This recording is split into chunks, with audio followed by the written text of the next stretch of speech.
won't you just? Now won't you just? So come on. We're cruising down 45. We're cruising down 45. So won't you take a ride? Just come on. With me, baby. We're cruising down 45. We're cruising down 45. We're cruising down 45. I'm on 45 with my 45. Hey, welcome back. It's going down right here, 45 Live Podcast, Season 2 on alabamahiphopradio, a new way to listen. And we're going to start off this season on a positive, important note. We got an election coming up, one of the most important elections in Mobile's history, on Tuesday, August the 26th. And today I have Mayoral candidates 103 State Representative Miss Barbara Drummond today on my show, and I'm so honored to have you on my show. Thank you so much for being here. Well, thank you for having me, J-45. I am looking forward to it because your listeners are the ones that we need to get to the polls. They are our future for tomorrow, and they need to be educated to know how important this election is and all of us. Yes, ma'am, because I do represent the urban community, the hip-hop culture. So, the question that I will be asking you today is going to come from, that point of view and everything. And so tell everybody a little bit about your history, where you come from, and your resume, because it's going to be like a job interview for the American a lot position. of folks know me.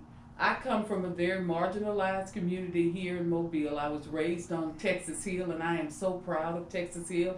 Anybody who knows me know that I am proud of Texas Hill. I'm one of 8 children, and I tell folks that community taught me so much about wanting to be a part of something.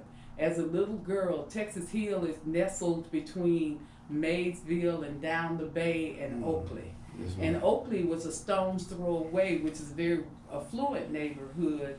And as a little girl, I used to sit back and just look at all of the antebellum houses and wonder, how can I have that? Yes, Or how can I aspire to that? Never, ever, ever knowing that one day I'd be that girl from that little community running for this wonderful city. And I came from parents who pushed us to become educated. I have worked at the county, in the executive level, at the city, in the executive level, and then in 2014, I ran for the State House because I realized that I have always had a servant heart. Even when a camera and social media wasn't around, Barbara was doing the work.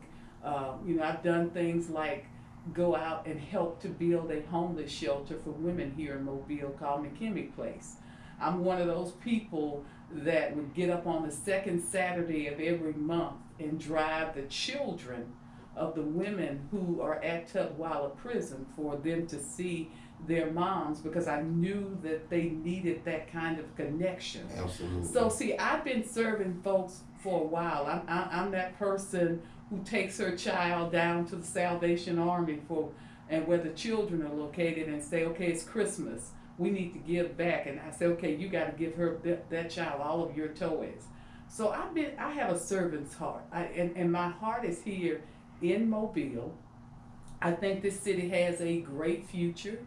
And I look at the mayor's office, it's passing the torch. Yes, ma'am. I tell folks, I'm not asking you to vote for me because I'm a woman. I'm not asking you to vote for me because I'm black. This is one time I want you to vote for me because I'm qualified. I have relationships on every level that feeds back into the city of Mobile, including the federal level.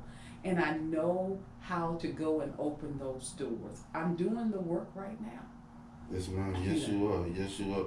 And I know that you used to be in journalism, and you are an inspiration to the 45 Live Podcast. Oh, really? Yes, ma'am. Yes, ma'am. I see myself as, the Beacon used to be the community news, newspaper back in the day, and I feel like I'm carrying that legacy, making it digital on the internet. So I'm kind of like spin off from the Beacon. So to people like you, I thank you, you know what I'm saying, for your years of journalism and encouraged me to do the same Well, thing. I had a column, and that column ran for over 10 years or longer, and it was called My Turn, and it was giving a voice to the black community because I wanted those to see that there was another side in the city.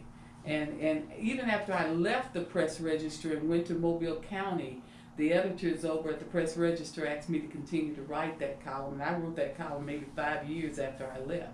And again, it was to give them a voice into this community. Absolutely. And so I'm glad you're doing this because we need a voice. Yes, ma'am. That's 45 Live Podcast, the People's Platform. So, you know, any concerns or questions that come from the community, you know, I try to answer them and, you know, try to come with solutions to the concerns. And that goes into our questions. Okay. One concern in our community is gentrification. All the economic development that's going around, you know, with the new arena, the airport. Some people, you know, are seeing differences in their community, like down the bay. They got a concern about the bridge. They fear that their community is going to be wiped out because of the bridge. You got some people that feel like they're going to be moved out because they're going to go up on their rent because you know, with them shutting down RV and Birdsville, that's going to become like a business hub to accommodate the airport, and they feel like they're going to be pushed out. What do you say to people that have these concerns in the community? Well, let me tell you, Barbara Drummond has the same concerns. When we first started the endeavor over at RV Tel, I was one of those legislators that was meeting with the airport authority and saying, I'm worried about this neighborhood. Yes, ma'am. Because of gentrification. I was told by the housing person at that time who says, don't say that word, but it is true. Because folks were moved out of their neighborhood. And so one of the things that I have often, and I still say that today, for gentrification, I want to come up with a master plan to reseed housing back into Maysville. And when I say that, we have so much blight in our neighborhood. Those houses are historic. People like me used to live there. But they're all blighted. They don't have the resources by which to fix them up. I want to do two things. I want a master plan. Then I want to go back into those neighborhoods and I want to do an inventory of all of the blight, because the blight is in the neighborhoods that you just described, from down the bay to Oakdale, Africatown, Mobile Terrace. I can go down the list. But we want to do a master plan to reseed housing, because you say the rent is going up. The rent is not going up, it's already up. We've got to make housing a lot more affordability. But I want to go back into those neighborhoods, do a master plan so we know where all of the blighted houses are, and then come up with a program by which we can incentivize somebody who is like you, can get a business license if they got the resources and the ability to go in there and to help us to rehab those houses. So see, I'm doing two things.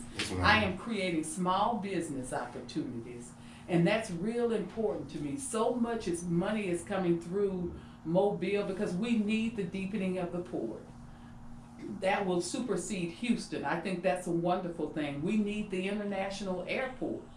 But those things, when you create those opportunities, we need to have opportunities for everybody to be able to take advantage of the money that is coming through the city of Mobile. So again, there are a lot of things my community can't do, but we can go back and incentivize a small business person to go into those neighborhoods, help us to incentivize their neighborhoods to make it healthy.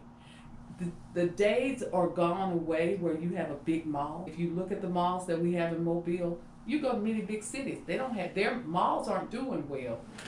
We need to make our neighborhoods healthier and more livable to create green space. We need restaurants on the corner. We need them to be walkable. You need stores there, and usually it's confined. If you go to any other place around this country, Savannah is where I love to go, the neighborhood is already confined with an identity. We need to restore the identity of those communities. There's some work going over in the bottom right now that I like, but I still think I'm a big person. You never know where you're going if you don't have a plan to get you there. Yes, ma'am. And that is what I want to look at, because we've got a lot of blight in this city. The housing stock is there. It's just blighted. It's dilapidated. It's owned by folks who mom or dad left, granddaddy left, and they gone on to somewhere else. I want to make this city a city where people, young people, want to come back, bring a family, and want to live. Right now, when you look at the population that's going to Baldwin County, that's going out to the county and going elsewhere, it's because neighborhoods aren't healthy. We've done a good job, and I was on those teams to help recruit Airbus and Ulster and ThyssenKrupp and all the economic development. That's great. But now it's time for Mobile to incentivize itself. By that I mean we got to pour back into ourselves, because when you have all the blight, you have poverty. When you have all the poverty, Absolutely. you have young people start committing, because there's nothing in Mobile for them to do. So see, I'm a big believer that Mobile needs a lifestyle change. We've been the way we are right now, but it's time for a lifestyle change, that we start building identity for us. See, I came up during a generation, I tell people, they laugh at me. I say, when I was on Texas Hill, we didn't have grass, but my mama used to make us rake the dirt, because she never wanted litter anywhere. It was clean, it was pristine. We got to come back and take ownership of our neighborhoods again. So that's what I'm saying about gentrification. Yes, ma'am. We need to come back in this city, do a lifestyle change, build walkable neighborhoods that are healthy with attractions, museums. See, Africatown you mentioned. When Barbara Drummond becomes mayor, that'll be one of my top priorities. Africatown right now on the old Happy Hill property. We need an international museum to tell the story of those 110 Africans. Absolutely. See, I'm fortunate. When I was at the Press Register, I had the opportunity of interviewing Mama Eva. Mama Eva was the last surviving child of Cudjoe Lewis. And I'll never forget, they've torn down those beautiful old shotgun houses. They where she preserved lived. them. They preserved the antebellum homes, but they didn't preserve them. And that's tragic to me. And it was right across from the Africatown Cemetery. And I'll never forget, I picked peas because of Mama Eva. Because when I interviewed her, she didn't dress up for me. She said, you come on out here, and we sat on her porch. And she was picking peas, and I started helping her as I interviewed her. Oh, that's awesome. And it was a tradition that was passed on. But Africatown is a ecotourism mecca. Absolutely. That we need to take ownership, do a plan, not piecemealing it. We need something, because if we build it right and plan it right, the whole world will come to that area. Yes, ma'am. Because regardless of what the story is, the story is there. It's been documented. The world's already looking at it. We just need to make it something that Mobile can be very, very proud of. Because the ship can't be excavated because it will crumble. But we can build a replica and tell the story, because we got original descendants that are still living out there. Who does that? Absolutely. I mean, what other part of the country got that? No other part of the country that I know of. And hopefully the people that live in that community can prosper off that, that development. Again, incentivizing them with resources where they can come and can apply. Now, I'm not about going just to give you money because you asked for it. You need to have your act together. I want to educate you on how to get liability insurance. You know, how to go ahead and get all of your business papers in order. I really want you to make some of all the prosperity that's coming through the city of Mobile. But I know it can happen, because the generation that's coming behind me, and that's why I'm running, that generation is the most brilliant generation that you can ever. The things that I have seen some of them do, it's just been extraordinary to me. I remember going into Williamson High School, and they had a Coke can that was walking across the room. That was a poverty-stricken kid that built that Coke can with the robotics program. Right. So we got the talent. We just need to direct it in the right place. And if we do that, if you give our kids resources and things to do. Absolutely. See, I'm one of those people that they tell me I look at crime different. Because, see, I make laws. The police don't do nothing but enforce the laws. That's so right. they ain't doing wrong. They enforce the laws. So they can't, if everybody looking what law enforcement gonna do, what we gonna do? Mm-hmm. We need to build a city where we can pour back into our young people. Absolutely. You know what I'm saying? Yes, ma'am.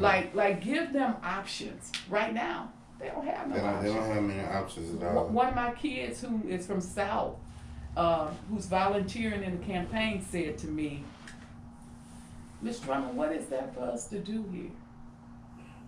And I looked at him and I couldn't think of a thing. And so if you put nothing in them, what do you expect to get out of them? Mm-hmm. And I'm gonna be honest with you, the street has more power than anything. Yes. And that's why you have to catch them before they get there. Prevention. That's right. And that's why I say I look at it a little bit different. Don't get me wrong. I could be hard on those repeat offenders because I'm It's not tired working of though. Yeah, but that part, you can't build enough jails. It ain't working. They get out, they get worse. Well, you think to me it's an agenda, cause you know me, I'm a conspiracy theorist. Okay. Oh, are you? I just feel like these prisons is nothing but plantations. Slavery never ended. They make these laws. It's so Jim Crow all over. Absolutely. So you get all these prisoners so they do almost free to live, for nothing, for labor. So to me, But it's now, like J-45, I do believe you need to be held accountable for what you do now. I do. Absolutely. Because if you sit in my shoes now, I have had to go, the little girl who was shot, they shot in the house and killed the little girl. I had to sit at the table with her mom and try to help her mom find somewhere to stay because she can't stay out there on Ziegler Boulevard anymore because they shot the house up. She a single mom, and then I had to go with the family, with the woman got shot in the church. So they're victims, but see, I was raised that you are held accountable. Everybody got to pay for what they do. Now, when I say it for non-violent crimes, violent crimes understandable. Yes. But on some non-violent crime laws, they are a little bit too strict. And let me tell you, go back to what we were talking about before. That's why people need to get up and vote. See, they start looking at the laws that they passed. Like there was a law that they passed in Montgomery this session, and my caucus fought like the dickens to keep that law from passing, and them white folks passed it. Mm-hmm. And it was the immunity law. Yes. Which will go to my next question. Go ahead. And that was so troubling because, everybody ought to be held accountable for what they do. Yes, ma'am. Well, they just recently had an incident in Jacksonville with the young man. The officer Buster one hit the young man in his face because he was asking for a supervisor because they said he didn't have his headlights on because of the weather, but you had 5 other squad cars who didn't have their headlights on, so he just wanted to, he was exercising his rights, and they still violated him. So I want to ask you this: the police training, what do you rate the current Mobile Police Department with their training as far as what do you see just from a 1 to 10 scale, the police training from your point of view? I don't know how to rate that because I don't know what their training is. So how do you rate what you don't know? Well, okay. Overall, the police department. Well, let me tell you, I think overall, the police department we have a good police department. I think they have some bad apples just like with anybody else. Right. And 2 things that I think needs to happen with any law enforcement agency, not just Mobile Police Department. I think we need to do cultural training, and I think we need to do mental health training. Absolutely. Those That's are 2 that are lacking. I think, again, in Montgomery, our caucus, under Wanda LeCavayan out of Birmingham, she sponsored the bill, and a number of us co-sponsored it, to have body cams released. It died because we couldn't get the votes. We're only 28 out of 105. And that's why I go back to what I said earlier. People need to learn that it's important for them to vote, not just in local races, not just in national races. They need to vote in all of the races. The state races, when the dog catcher running, you need to vote. Mm-hmm. The vote is the most important. I don't even talk about people died in blood because they don't know nothing about that. Right. But it's like right now, there's a hurricane coming from Washington, and people are going to be affected, and they're not paying any attention to get prepared for it. Because if you didn't know, after 26, your SNAP benefits, food stamps are going away. The most troubling part to me is health care. Mm-hmm. Your Medicaid is going to be affected, and that's mostly marginalized individuals who are going to be suffering. And they're not even aware that they're the ones that I've learned in this campaign that is the hardest for me to get to the polls. They need to get to the poll and get registered before, because they can make a change. They can make all of this stuff change if they were a consistent block to vote. You know, we've got, going back to the police department. Police department has some good people that are working there, but there are some that they don't have it, and we need to restore the credibility back to law enforcement. That was designed to protect us, was it not? Yes. And when I went to a town hall meeting for one of the city council members, and I was shocked when a black man stood up and he says, "I don't call the police. No, I don't never call them. We take care of it ourselves." That was tragic, because that's not supposed to happen. We need to restore the faith back into the institution that's supposed to be serving us. Mm-hmm. Now, don't get me wrong. They ought to be accountable, just like I talked about earlier. Everybody ought to be accountable for what they do. But there is so much mental illness in our community right now. It's not being diagnosed. It ain't being diagnosed, and it ain't being realized and treated. Mental ill, especially in schools today. Yes, ma'am. These kids are in homes that are having unthinkable things happen. Broken homes. We got so many broken homes that no one talks about. And that's why all this crime is going on. People, why is this crime going on? Well, there's a lot of broken homes in the community that no one talks about. You know, they keep it a secret. But, you know, how do you reach out to these people that are in broken homes, the children and the parents? But like I told you a minute ago, I've been reaching out for a long time. Like just this summer, I did it last summer. They closed the Boys and Girls Club in my area, the one you were talking about, R.B. Taylor, and also the one at Gilliard. And I sit back. I get a little bit of education money. I can do anything with it. It's not a lot, but it's something that will help. But the money that they spent on those prisons could have been. Exactly. You know what I'm saying? So it's like an agenda. And see, that argument is what we said. I'm not in favor of building these new, because it ain't working. Right. I want prevention. So I went and sent 50 kids. I did it last year, and I did it again this summer, to Dearborn YMCA, to their summer camp. And when I had a man, I'll never forget this man. Both his kids, that man called me with tears in his eyes. He said, "Nobody's ever done that for me." Again, for me, I'm trying to catch them before they get to the prison system. Prevention, absolutely. And all of us got to do that. All got to come together as a community. We got to vote.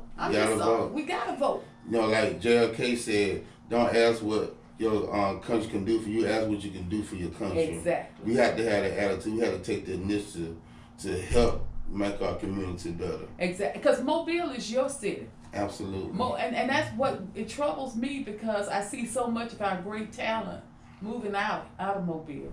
I want them to stay. I want them to have the opportunity. You want to decrease the brain drain. Exactly. Yes, and I want them to have the opportunity to thrive here. Yes, ma'am. Well, let me ask you this: since the body cam law is a state law, can the city, if they have an incident with the body cam, can they release it even without the state law, or how does that go? Do they have the option to release it? Again, I go back to what I said earlier. We tried a bill to try to relax that law some. Mm-hmm. It failed. They didn't even. So the city of Mobile, regardless, they can't release it. Yeah, and let me tell you, most importantly, they've got to maintain the integrity, because after all, you want to make sure the folks who did it are held accountable, so you don't want to contaminate any investigation that might go to court. Yes, ma'am. And that's one thing. Now, they could release parts of it. But see, you'll get mad if they release part of it and you can't see the whole context. But they can release part of it, but not all of it. Yeah. Because you still got the investigation. And I'm in favor of releasing it. I wouldn't have co-sponsored that bill. So I'm in favor of that. But I do know that we gotta maintain evidence. So when that court case goes to trial, because we always talking about the culprit, but what about the victim and their families? They deserve justice as well. Absolutely, absolutely. And it's just my thing, why are we paying for body cams when we can't see the footage? You know, because you're worried about public opinion or whatnot. That's just one of my biggest concerns. You know, why? I think parts of it ought to be released, but the parts that would violate investigation, we need to be cautious because we want to hold those people accountable. Yes, ma'am. And that's if there's a police officer that did something wrong, they need to be held accountable for it. Yes, ma'am. Absolutely. Okay, next thing. There's a lot of concern in the community about public transportation. Do you have a solution to improve public transportation? A lot of citizens depend on the Wave and MOGO. What would you like to do to improve those services? I want to, that's a third-party vendor that has the contract for the Wave. I want to look at that contract, but I also want to look at the viability, because we live in a technology age. If you go to any of those cities like Savannah, you don't even need to rent a car. Public transportation, and it almost is set up on a technology basis. So I think that's going to be our answer, that we kind of customize it to fit the ridership, and we create more routes. But it goes back to what I said earlier about hoods. We start making those neighborhoods a lot more walkable, and we create smaller. I think the buses ought to be smaller, because that was yesteryears that you had these huge buses. So we need to make them much more containable, and we need to create more routes to go into areas that we need them to go into, not only areas where people are working, because transportation is an impediment for so many things in this city, from child care to even get into the workplace. Absolutely. And then I want to make sure, because I was horrified, I want to make sure any of those workers who are working for our transit system are treated fairly. Absolutely. I advocate for them as well. Yeah, I did not like what I've seen. We need to make sure, and the answer is that was a third-party vendor. We should not be giving tax dollars to anybody, even if we're paying them for a service, that they're not treating their people right, because that reflects upon us. Yes, ma'am. And they need to work on the schedules, because it's like every hour, the hour. In major cities, it's 15 minutes, intervals, you know what I'm saying? And they need to set standards, because I don't think they meet, you know what I'm saying? Yeah. Right now, if you go to some cities and you want to catch a bus, you kind of know when that bus, you have an app, and you know when that bus is supposed to get there. And they run every so often. So the rider will have a lot more control to know when that transportation is going to meet them. They even have where I went to New Orleans, and you can see where the bus is on the app. Exactly where it is, so you know how long you'll be waiting. That's what I'm saying. So we need to look at those kinds of options. With technology is too great now for us not to know. Think about Uber. Think about Uber. When you go to a city and you order Uber, that Uber tell you where that driver is. He 1 minute away. He 2 minutes away. Those are the kind of things we need to do. Yeah, absolutely. Especially what's coming to the infrastructure is changing, drastically. What's coming, especially all this was coming to Mobile. So we got to, have the standards to what's coming to Mobile. We can't have this same, it's all a part mediocre. It's all a part of the lifestyle change. Now, it ain't gonna happen overnight, because I don't want you to think as soon as I get on the job, she ain't did nothing. Right. It's gonna have to, we're gonna have to work towards all of this. Absolutely. But that's a goal. Absolutely. Okay. Another concern is minimum wage. Do you have a plan to raise the minimum wage in Mobile? $7.25 is nearly not enough to run a household. You got people working 2 and 3 jobs just to make it. I know those folks. I represent those folks. And when I was in Montgomery, I was in favor of raising minimum wage. And now that's a council responsibility, but I certainly will be making a recommendation. You'll be an advocate for I'll it. be an advocate for it. Yes, ma'am. And as a matter of fact, while in Montgomery, we even sent a letter to Mobile as well as some of the other larger cities asking them to raise the minimum wage. See, those are the folks that I'm talking about. Like, there's a hurricane coming. I know of a couple right now. The young man works in civil service in the maintenance department. His wife works at McDonald's. They don't have any insurance. Mm-hmm. The children are on All Kids. I think that's the name of it, All Kids. Mm-hmm. And they don't have insurance because they can't afford to pay it. She making minimum wage. He making minimum wage. And it ain't enough for them to be able to pay for insurance. And I think that's tragic. It is tragic. Yeah, that's tragic. So all that needs to change. So yes, I'll be an advocate for it. Okay. Also, I would ask this: will you advocate to legalize gambling in casinos in Mobile? I voted for gaming in Montgomery. So what you think?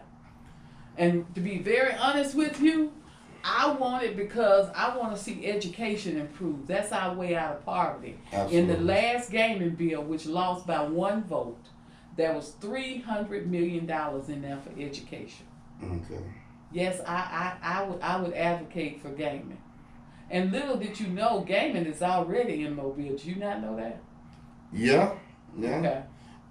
They got gaming. I don't know if I'm snitching now, but they got gaming at this convenience store that you can put your money in the machine and play it on your phone. Oh, I don't know nothing about that. See, I was talking about the dog track. Oh, the dog track. Yeah, the dog track got those horses, the automated horses that you can bet on. But yes, But it's like a loophole, right, with the state law. Yeah, it is a loophole. And I think that we need to have gaming, not just lottery, but it should be gaming and lottery. Because we're nestled. All of our money is leaving Alabama, going to Mississippi, Florida, and Mississippi. That goes back to my conspiracy theories, because I feel that lobbyists are taking money from other states. So that's the lawmakers, that's not a conspiracy theory. with the lawmakers paying the lawmakers to keep casinos and gambling out of Alabama, so the citizens of Alabama can go to their state and play. After the bill fell this last time, that was an article. I want to say it was in AL.com from the Georgia people saying that they sent money here to encourage Alabamians not to vote for gaming, because they said that on the Alabama-Georgia line, that was their highest grossing. But no one talks about that. But it was an article. It was an article, and that is what they're doing. I mean, but I am a proponent of gaming. I really am. I voted for it when the bill was up, but I also voted to make sure we give people the right to vote. Yes, ma'am. Because that's an issue that people need to have the ability to vote on. Yes, ma'am. Okay, we're gonna another concern: parks. What is your vision for safer parks for the citizens of Mobile? I want the parks are part of the lifestyle change that I want. The parks need to become. We need to increase security there, but it needs to become a hub for everything to give children an opportunity in the neighborhood. I ain't talking about just green spaces where they go play football and basketball and baseball, but I'm talking about having concerts there. Absolutely. I'm talking about things that will draw the community in to make them community based. I was recently out of town and I went to a park and I was just floored. They had one section doing pickleball. That's new. And they had a pickleball tournament going on. And then I went over to the other part, and they had an arts exhibit. It was just tents, and it was an art. See, it should be a hub to draw people into their neighborhood, to show the best that we have in our community. That's part of the culture change. And when I tell you, you couldn't even find a parking spot. because there were so many people, and it was just one park, about the size of Langham Park, Municipal Park. And they had all this going on at the same time. Parks need to be an inviting tool to draw us in, not just for sports, but for culture, for arts, and everything. Well, I'm gonna give you a vision of what I have for Mardi Gras Park on the weekends, like on Saturday and Sunday, like the flea market. People love to go to the flea market, so a lot of citizens from Mobile have to go way out to Shingles Road. We don't have like a flea market set up on this side of town. Maybe we could have like pop-up shops, for the small business owners and entrepreneurs to set up their pop-up tents, because a lot of them can't afford a brick and mortar, but they have an excellent product that they have, so they set up with tents and their product and their services. So, I think that we should have a flea market set up at Mardi Gras Park consistently every weekend, and the city can get revenue out of that. And at the same time, you're helping the small business owner. So that's one of the visions I have for Mardi Gras Park on the weekend. Well, let me tell you another vision, because you're going to say you've been around a long time. I was around and I worked for him. Bill Herron, who was the publisher of the Press Register, was one of the nucleus that put like $25 million into he wanted a park so Mobile could become known for the birthplace of Mardi Gras. Absolutely. The vision didn't go as far as it needed to. There's a wall, which is the backside of the courthouse. He wanted like Times Square, that huge TV. He wanted that huge monitor on there. He wanted a elaborate fountain that people would come from all over the country to look at. He wanted it to be a tourism mecca, so that people will know that this is the birthplace of Mardi Gras. And if you got there in July, he wanted you to know that this was Mardi Gras. But that sounds wonderful. So we'll look at that. Again, a part of culture change. Yes, ma'am. Now, see, I was one of the ones that started the market in the square. Did you know that? I didn't know that. When I was at the city of Mobile, the farmers were struggling trying to sell their products. Mm-hmm. And nobody was going out there to the rural parts to of reach Mobile. out to them. And so I said, hey, why don't y'all come into Mobile, and why don't you all sit down and start a market here? And you see what it is now. So that was under my leadership. Absolutely. So. And see, that will help a lot of entrepreneurs in the city. And you see how it's working. I mean, you've got seniors and everybody that go, they actually know what the schedule is now. And that kills the food desert. It kills the food, and they get fresh vegetables. You're right, not that stuff that's with chemicals and stuff in the supermarkets. Are you a health enthusiast? I am. I've lost 30 pounds since May. Oh, how did you do it? I ain't gonna lie, Ozempic, stop drinking beer. Oh, okay. And I don't eat certain meats. I'm starting to eat more vegetables and fruits. So I'm trying to cut down on my meat. Now, where is the exercise at? I walk every day. Oh, okay. I walk. I don't go to the gym, but I do walk at least like 15 to 30 minutes a day. Oh, that's good. Yes, ma'am. Because cognitively, that'll help you. It keeps your brain healthy. Oh, absolutely. And that weight gets you get around better. So yeah. So I'm trying to stay with it and be consistent with it, lose more weight. Okay. Yes, ma'am. Yes, All ma'am. right. I'm very health is wealth. Health is wealth. Okay, Yes, I like that. Yes, ma'am. What is one of your biggest concerns in Mobile, and what is your plan to solve the problem? Like, what is your biggest concerns? Youth violence. Youth violence. Youth violence. What's your solution for it? Because I want to, youth violence, I want to, as I said earlier, I want to deal with it differently. Those repeat offenders, I want to be tough. But the others, I want to create opportunities here in the city of Mobile, that they have safe places and safe things to do. I want to create healthy neighborhoods where they're living at. And I want to create pathways so that they can be trained to take the jobs that we have here in Mobile. I'll give you one that I just voted on, and I'm proud of it because the industry has embraced it. You know, a plumber makes about $100,000 a year. Wow. We passed a bill to create a pathway where the industry, when they go downtown to buy electrical permit or plumbing permit, they are going to put a fee on themselves and start this training program with the schools where those kids can be trained in plumbing, electrical, and home building. And so when those kids go through the program, when they come out and they can be a certified plumber, they go directly into the job force. I'm one of the people who co-sponsored the REACH Act. You know what the REACH Act is? No, ma'am. We just passed. It's now that we creating a diploma for kids to go into technical jobs. Mm-hmm. So they will have a diploma and they can be trained in school and come out certified. I'm also one of the ones at the charter school, Excel Academy out here. Yes, ma'am. They came to me and they said, Ms. Drummond, we got, because you know they supposed to get the worst of the worst, right? Mm-hmm. And they got kids who are 18 to 24 that they wanted to be able to train to get into the workforce. They've had 2 graduating class. All of them were trained 60 plus. And so those are the kind of opportunities I want to create for our young people. Absolutely. I want to ask you, do you have a personal vision for the future of Mardi Gras, music fest, tourism, etc.? Yes, I do. Okay. I do, because I am also one of the founding members of Bayfest, and I am the one who started Moon Power Mobile. Fred was the father, but I'm the mother. Mm-hmm. And I think music festivals have a place in Mobile.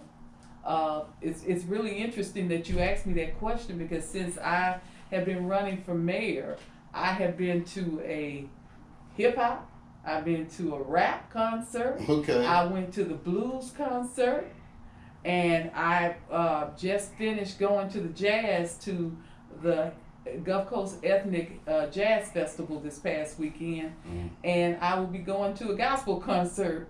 So you can see I'm a lover of music. Mm-hmm. Music is defined just like sports is in our city. We've got so many talented musicians, and it's diverse. So I think, yes, I'll be looking at that. Absolutely. Okay, go ahead. What you No, gonna go say? ahead. I was okay.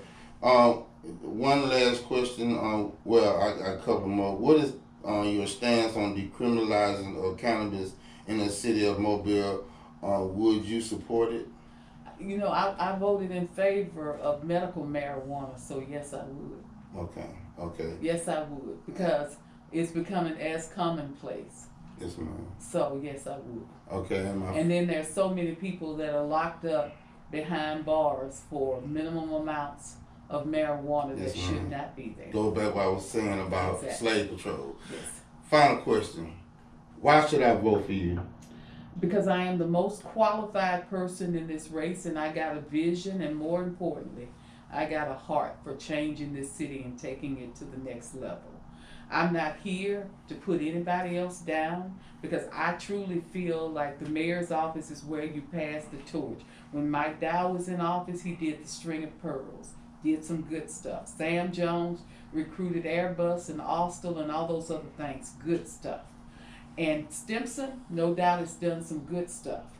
But nobody has been looking out for our neighborhoods. They become more blighted, more youth violence.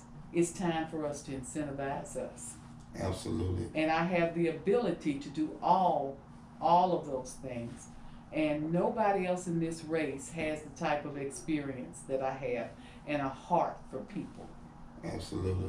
Well, I thank you so much for your time, Miss Barbara Drummond. I felt like I had a conversation with my auntie, so I'm gonna adopt you as my aunt Barbara. I like that. Aunt Barbara. No, call me Auntie. Auntie T. Auntie T? Yeah, that's Auntie T will be good. Auntie T, because you are like the Auntie T of the community. And I thank you so much for your time.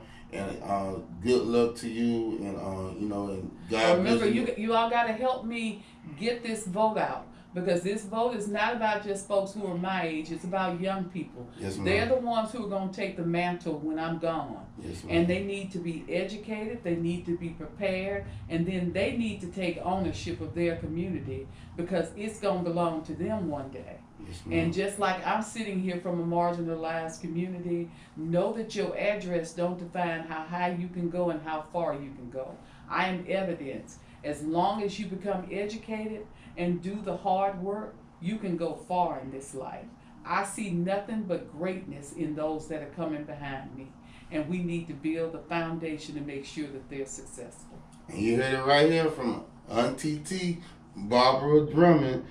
Garden Vote, Tuesday, August the 26th. It's very vital that you vote. And that's 45 Live Podcast, the people's platform. Alabama Hip Hop Radio, a new way to listen. And we out of here. Bow, hammer time. Okay. All right. I didn't hit him. Hey,